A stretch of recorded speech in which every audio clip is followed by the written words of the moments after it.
Chamrajpet MLA BZ जमीर Ahmad Khan opposition leader Siddaramaiah की मौजूदगी में चामराजपेट हल्के के 30 हेल्थ वर्कर को 5,000 रुपये नकद और रेशन किट तकसीम किए। हल्के चामराजपेट में मुफ्त एम्बुलेंस सर्विस का आगाज। चामराजपेट एमएलए बीजेड जमीर अहमद खान समेत अपोजिशन लीडर सिद्धरामैया ने दिखाई हरी झंडी। दिल्ली वालों के लिए केजरीवाल का बड़ा ऐलान। कोरोना से मरने वाले कुंबे को 50,000 रुपये, हर एक बच्चे को 2,500 रुपये, गरीब कुंबे के लिए 10 किलो मुफ्त राशन का ऐलान।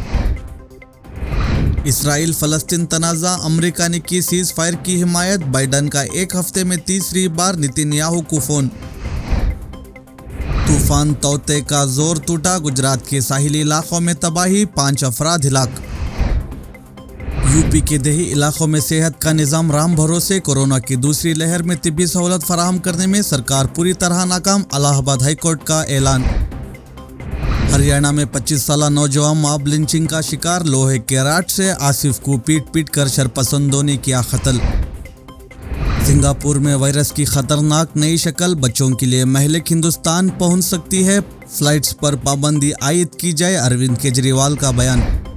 महाराष्ट्र को रोजाना 3,000 मेट्रिक टन ऑक्सीजन पैदा करने का हदफ मुकर्रर करना चाहिए, वजीर आला उद्धव ठाकरे का बयान। इंग्लैंड दौरे पर जाने वाले खिलाड़ियों को मुंबई लाने के लिए स्पेशल चार्टर फ्लाइट का इंतजाम।